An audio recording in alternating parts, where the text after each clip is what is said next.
नमस्कार मित्रांनो, welcome to our channel let's unscrew. तर आम्ही आमच्या मागच्या व्हिडिओमध्ये डिस्कस केलं होतं जे तपोवन जे नाशिकमध्ये जे 1800 झाडं कापण्याचा जो विषय आहे, त्याच्याबद्दल आम्ही एक डिटेल व्हिडिओ केला आहे. जर का तुम्ही तो व्हिडिओ नसेल बघितला तर व्हिडिओची लिंक आम्ही डिस्क्रिप्शनमध्ये देऊन टाकू. त्या व्हिडिओमध्ये आम्ही डिस्कस केलं की एक्झॅक्टली हा मुद्दा काय आहे, जन आक्रोश काय आहे त्याच्यामध्ये, जनतेचं काय म्हणणं आहे, सरकारचं काय म्हणणं आहे, ते सगळे मुद्दे मांडले आम्ही. आज माझ्याबरोबर माझे मित्र पार्थ आहेत आणि आम्ही आज त्याच विषयावरती एक पार्ट 2 बनवतोय, ज्याच्यामध्ये आम्ही लीगल आणि एन्व्हायर्नमेंटल इम्पॅक्ट काय असणार आहे ह्या गोष्टीचा, ज्याच्यावर डिस्कस करणार आहे. तर पार्थ सुरुवात करूया, की पहिली गोष्ट तर ह्याच्यामध्ये जे एन्व्हायर्नमेंटल इम्पॅक्ट आहे त्याच्याबद्दल बोलूया. पहिली गोष्ट तर व्हिडिओ सुरू करण्याच्या आधी आय थिंक आपल्याला जरा थोडं नाशिकच्या लोकांना अप्रिशिएट करायला पाहिजे, कारण 100%. की दे हॅव रिअली शोड की जे महत्वाचे मुद्दे आहेत त्यासाठी जेव्हा लोक एकत्र येतात तेव्हा तो मुद्दा ठीक आहे. म्हणजे आपण तर जे कुठलेही मुद्दे काय आपण सरकार विरुद्धच नाही, बरोबर. पण एक त्याच्या अवतीभोवती एक हेल्दी डिबेट क्रिएट होतं, करेक्ट. जेणेकरून ह्या मुद्द्यांबद्दल ज्या लोकांना माहिती पण नाहीये त्या लोकांना तरी ऍटलिस्ट थोडं तरी कुठेतरी एन्व्हायरमेंटल ऍस्पेक्ट कळायला लागलेत की ऍब्सोल्युटली. किती इम्पॉर्टंट आहे. आणि आपलं तर नेहमीच आपल्या चॅनलच्या माध्यमातून आपला नेहमीच अट्टास असतो की ठीक आहे, एखादा आपण टॉपिक आहे पण त्याचा एक बिगर पिक्चर पण आपण प्रयत्न करत असतो नेहमी, की let's understand what is the bigger picture behind it. आणि त्याचे बरेचसे आपण ऍस्पेक्ट्स आपण आपल्या ऑडियन्स पर्यंत आपण नेहमीच ठेवायचा प्रयत्न करत असतो, आणि हा तोच प्रयत्न आहे. ऍब्सोल्युटली. आणि आम्हाला एक युट्यूबला पण एक थँक्यू मेसेज आहे की तुम्ही आम्हाला तो मीडियम दिला की आम्ही आमचे मुद्दे जनतेसमोर मांडू शकू. तर thank you so much for that as well. Yes Parth, continue. तर आता हा जो मागचा आपण जो व्हिडिओ बनवला त्याच्यात आपण तर हे जे करंट न्यूज काय चालू आहे त्याच्याबद्दल आपण एक आढावा घेतला. आता ह्या व्हिडिओमध्ये आपण हे बघणार आहे की आज हा एक नाशिकचा विषय, हा फक्त नाशिकचा विषय नाहीये. अर्बन फॉरेस्ट जे आहेत हे महाराष्ट्रातच नाही तर देशात अर्बन फॉरेस्ट हे खूप डिटेरिओरेट होत चाललेत. करेक्ट. म्हणजे नाहीसेच होत चाललेत, कारण की पॉप्युलेशनच्या मागची इकॉनॉमीच्या मागचे लागणारे जे इन्व्हेस्टमेंट्स आहेत त्याच्यामुळे हे जे एन्व्हायरमेंटल कन्सर्न्स आहेत ते कुठेतरी बॅकसीटला चालले गेले. आणि जे फॉरेस्ट आहेत आणि जे आपली जसं अर्बनायझेशन वाढत चाललंय आणि जे प्रकारचं पॉप्युलेशन अर्बन एरियाज मध्ये येते, एन्व्हायरमेंटल कन्सर्न हे सर्वात जास्त आता अर्बन विषय झालेला आहे. करेक्ट. आता जस्ट मी एक एक्झाम्पल देतो तुम्हाला. आता जे आपण एन्व्हायरमेंटल कन्सर्न म्हणतोय की आता तपोवन हे एक अर्बन फॉरेस्ट झालं, कारण की Nashik is a heavily forest, heavily urbanised area. तर आता एक जस्ट फॉर एन एक्झाम्पल एक अर्बन हीट आयलँड इफेक्ट म्हणून एक आपल्याला बराचसा चर्चेत आलाय सध्या थ्रू आउट द वर्ल्ड, की बघितलं गेलं आहे की एखादं शहर आणि त्याच्याच लागून आजूबाजूला जे रुरल एरियाज असतात त्यांचं जर तुम्ही टेम्परेचर कम्पेअर केलं तर शहरामध्ये 2 to 8 डिग्री सेल्सिअस टेम्परेचर जास्त आहे. बापरे. म्हणजे त्याच्याच ऍडजस्टंट रुरल एरियाजच्या कम्पॅरिझन मध्ये हे का होतंय? कारण की हे जे कॉन्क्रिटायझेशन चालू आहे, कॉन्क्रीट जे आहे ते हीट ऍब्झॉर्ब करून घेतं आणि ते हीट डिसिपेट नाही करत. त्यामुळे हे तर म्हणजे जे बाकीचे प्रदूषण आणि हे वगैरे जे इफेक्ट आहेत ते तर जगाच्या सगळ्यांना माहितीच आहेत, पण हे जे एवढा वास्ट डिफरन्स आहे टेम्परेचर मध्ये आणि त्याच्या रिलेटेड जे आपण हेल्थ आणि आपल्या वेलफेअर मध्ये वेलबिंग मध्ये जे स्ट्रेस बघतोय त्याचं क्वांटिफिकेशन कोण करणार? बरोबर आहे. म्हणजे तुम्ही फक्त जे डेव्हलपमेंट होतंय तुम्हाला असं वाटतं की त्याने आपली इकॉनॉमी वाढते, पण जे डेव्हलपमेंटमुळे जे आपण एन्व्हायरमेंट डिटेरिओरेट करतोय त्याच्यामुळे जे हेल्थवर इम्पॅक्ट होतोय, ते जे आपल्या मानसिकतेवर इम्पॅक्ट होतोय त्याचं पण इकॉनॉमिक इम्पॅक्ट आहे. You are basically doing the development at the cost of environment. Absolutely. आणि which is not very good thing first of all. आणि दुसरी गोष्ट त्याच्यामध्ये जे आपण डेव्हलपमेंट म्हणतो, तू जो पॉइंट मांडला की जो टेम्परेचर डिफरन्स आहे, तर फॉरगेट अबाउट जे आहेत ते कापणं, करेक्ट ऍक्च्युली गव्हर्नमेंटने डेव्हलपमेंटच्या अँगलने अजून लावायचे तसे, लावायला ते पाहिजे. पण अर्बन एरियाज मध्ये. करेक्ट करेक्ट बाहेर तुम्ही दुसरीकडे जाऊन लावणार त्याचं अर्बन एरियाज Urban- मध्ये नाही. काही अर्बन फायदा एरियाज नाही. मध्ये तुम्ही तुम्ही प्लांटेशन कसं वाढवू प्लांटेशन अजून वाढवायला पाहिजे. आणि इथे तर आय थिंक ऑफकोर्स हे तर उलटी गंगाच व्हायला लागली, शकता? बट स्टील ठीक आहे. पण हे तर आपण हे तर मुद्दे आपण 100% आपल्या जनतेला हे काही मुद्दे तर कळायलाच पाहिजे. दुसरे जे आपण लिगल ऍस्पेक्ट जे आपण विचारात घेणार पण आहोत. लिगल ऍस्पेक्ट्स वरती येण्याच्या आधी अजून एक पॉइंट माझा जो होता, जो मला मागच्या व्हिडिओ मध्ये मांडण्याचा राहिला होता. आता रिसेंट मध्ये बरेचसे इन्सिडेंट झाले ज्याच्यामध्ये आपण बघितले की बिबट्या शहरांमध्ये येतोय आणि लहान मुलांवरती अटॅक झाले आणि बरं. बिबट्याचे खूप पुण्यामध्ये झालेत किस्से जिकडं औंध सारख्या परिसरात Correct. बिबट्या सापडला. नाशिकच्या आजूबाजूला जेवढे पण आहेत जुन्नर वगैरे झाले तिकडं Correct. बिबट्या.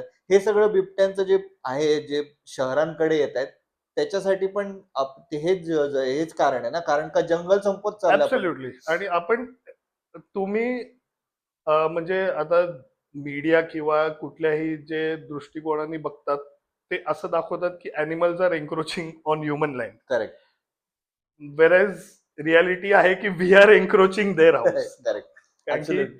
आता फॉर एक्झाम्पल तपोवन सारखी area, just take it as an example, ही 54 एकर्स मध्ये जी पसरलेली जागा आहे, थ्रू आउट द इयर्स तिथे जी इकोसिस्टीम सेटअप झालेली आहे. इकोसिस्टीम म्हणजे तिथं झाडं, तिकडे येणारे ग्रासेस आणि त्यांच्यावर डिपेंडंट असलेले जे अॅनिमल्स आहेत, बर्ड्स आहेत. बर्ड्स आहेत, ते काय असं 1-2-3 वर्षात घडलेली गोष्ट नसते. बरोबर. त्या गोष्टीला nature takes a lot of time to create a certain type of habitat in that particular area. Correct. त्यामुळे हे जे एक नोशन आहे की नाही का की हे आपण इकडचं झाड हे करू, म्हणजे ते काय कुठली बिल्डिंग नाहीये की इकडच्या रहिवाशांना तुम्ही ही बिल्डिंग तोडून दुसरीकडे शिफ्ट केलं. That is not the thing. की जे तुम्ही आज जर तपोवन जर तुम्ही डिस्ट्रॉय केलं तर तेच तपोवन नेचरला रिक्रिएट करायला किती वर्ष लागते ना. म्हणजे मी हजारोच म्हणायला लागतील वर्ष, हा, कारण की it obviously. Is such a big time frame. Correct. कारण की ते तिचं सॉइल असतं, त्याचं एक केमिस्ट्री आहे एका ह्याची. तर तो एक ऍस्पेक्ट झाला. आणि हे जे बिबट्याचा जो ऍस्पेक्ट आहे तो म्हणजे बिबट्या तर ठीक आहे कारण की तो अटॅक करतोय आणि तो एक एपेक्स प्रेडिटर आहे, त्यामुळे तो आपल्याला दिसून पण येतोय. बाकी अॅनिमल्स जे आहेत बिचार ते तर आपल्याला दिसून पण येतात, त्यांचं तर सगळं दिसतं. Correct.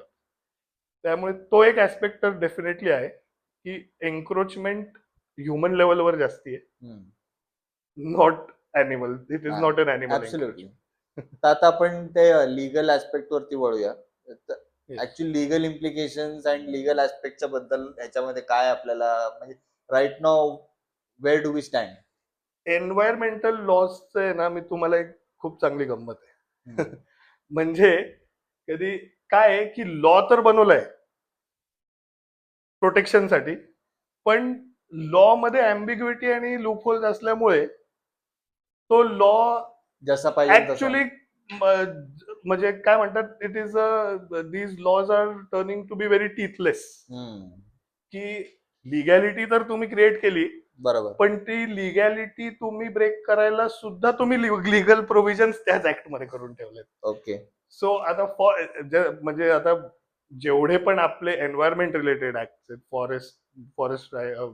Forest act, biodiversity act, wild life protection act, हे जे ऍक्ट आहेत ते 100% म्हणजे लिगल आणि त्याच्यात असे पण प्रोव्हिजन्स आहेत की you will be tried as a criminal offence if you are destroying any jungle or any tree. Correct.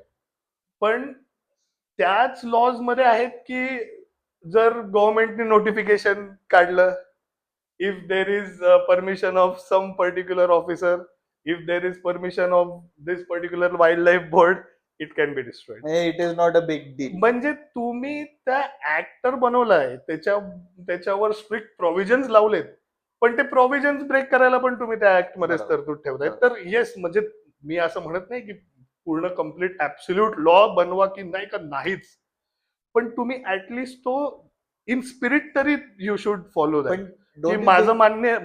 मी 100% मी मान्य करतो की कुठेतरी एखादा ऍस्पेक्ट येईल की yes there won't be any option any other option then destroying that particular land where there is jungle. मी 100% मान्य करतो. पण ही जी अर्बन फॉरेस्टची केस आहे ना, ह्याच्यात मोस्ट प्रॉबब्ली हे डेव्हलपमेंट आणि हे जे अंधाधुंद डेव्हलपमेंट चाललंय दॅट इज द रिझन. कारण की yes there are other options that you can look. ते आणि आणि ते आता मला वाटतं ती काळाची गरज पण आहे की तुम्ही तो लॉ तेवढा आता स्ट्रिक्ट केला पाहिजे येस की तुम्ही म्हणजे एखादा वर्षांमध्ये एखादा एक्सेप्शन केस येऊ शकतो येस की बाबा तुम्हाला ऑप्शनच नाहीये. ऍब्सोल्युटली. पण तुम्ही तेवढं स्ट्रिक्ट करा की भाई नाही, एक पण झाडाला नुकसान नाही. कारण right now each and every tree is important for us, Absolutely. Specially in urban areas like Absolutely. Nashik, like Pune, like Mumbai. मुंबईला तर आहे का झाडं आहेत? मला लक्षात नाही झाडं आहेत का.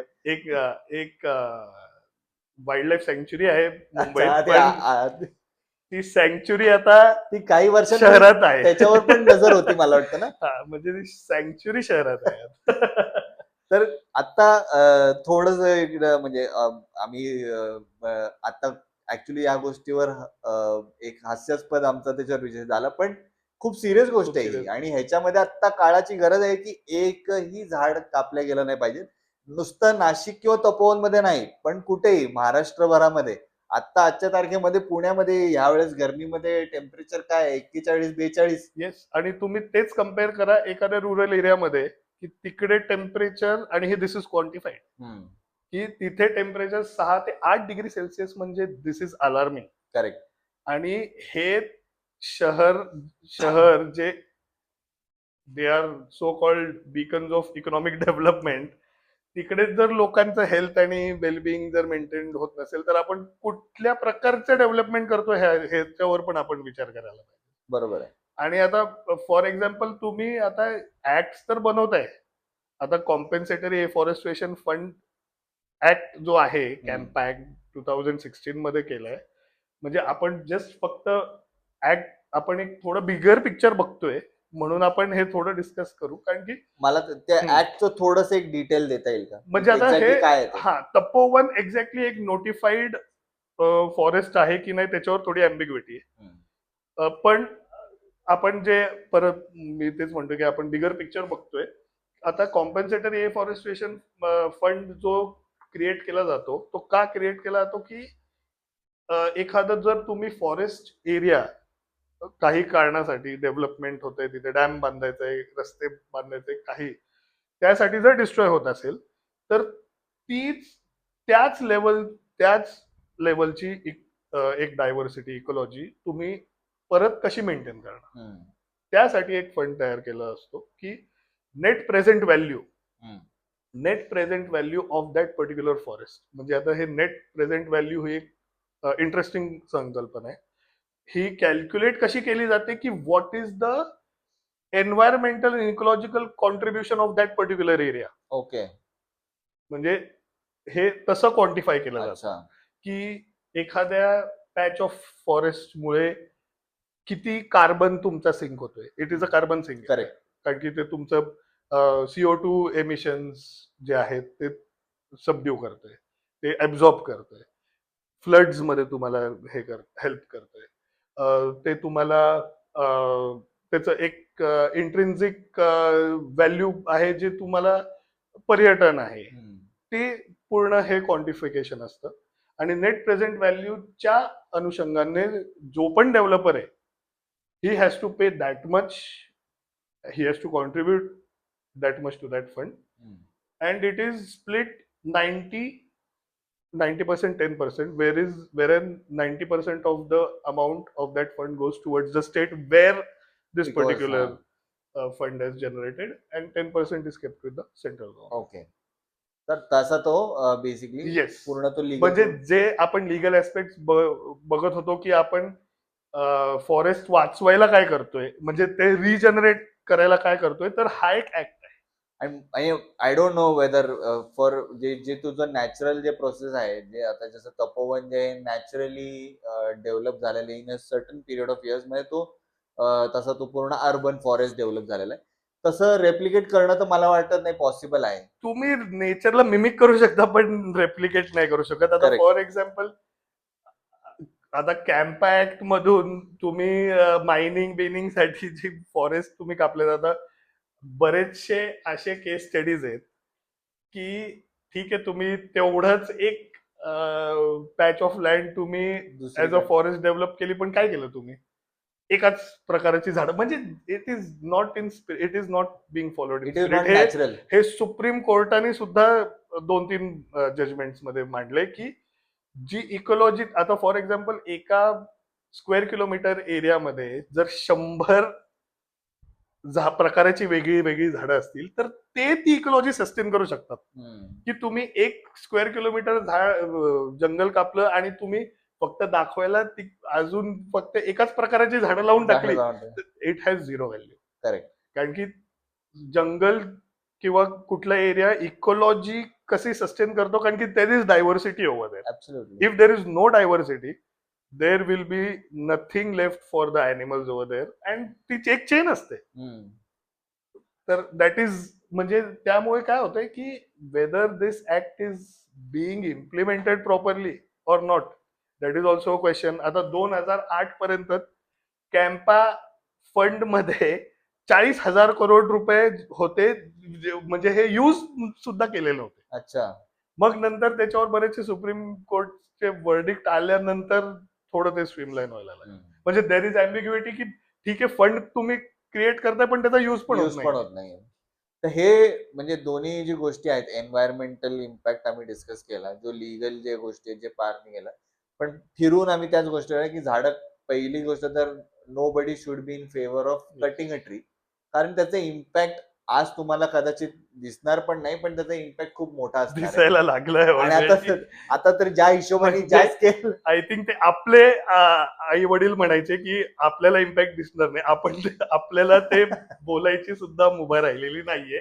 आपल्याला पण तो इम्पॅक्ट जाणवणार आणि आपल्या फ्युचर जनरेशनला ते डेफिनेटली. करेक्ट. सो मी माझं स्टेटमेंट करेक्ट करतो की आता आपण एकही झाड कापलं त्याचा इम्पॅक्ट तर आपल्याला दिसतोच आहे. आणि again we will salute to नाशिककर पीपल, ज्यांनी तो पूर्णपणे जो करेज दाखवलाय एका झाडाला वाचवण्याच्या मागे. I think this also shows how much emotionally connected we are to the nature. And it is going to be another, I will say it's going to be a very great story of this generation, की कसं नाशिककरांनी एका जंगलाला वाचवण्यासाठी उभे राहिले आणि for each and every tree त्यांच्यासाठी किती मॅटर करतो. आणि आपण सगळ्यांनी, दुसऱ्या शहराच्या लोकांनी पण हे शिकलं पाहिजे. एकही झाड कापलं, आपण आजच्या तारखेमध्ये एवढी सगळीकडे डेव्हलपमेंट होती, झाडं कापल्यावर आपल्याला कदाचित आपण कळत पण नाही, पण हे आजच्या तारखेमध्ये एक संकल्प घेऊ शकतो आपण की पुढे कुठेही झाड कापलं जाणार असेल तर we should question the government की तुम्ही हे का कापताय, ऍटलीस्ट क्वेश्चन तर करा. करेक्ट. तर इथेच आजचा व्हिडिओ आम्ही थांबूया. जर का तुमच्या काही अजून सजेशन्स वगैरे असतील, तर तुम्हाला काही वाटतं असेल तर तुम्ही जरूर आमच्या कमेंट सेक्शन मध्ये कमेंट करू शकता. आणि मी रिक्वेस्ट करेल की हा व्हिडिओ नक्कीच तुम्ही जेवढ्या लोकांना शेअर करता येईल करा, आणि हा मेसेज जेवढा होईल तेवढा स्प्रेड करा. इकडेच आम्ही आज थांबतो. धन्यवाद.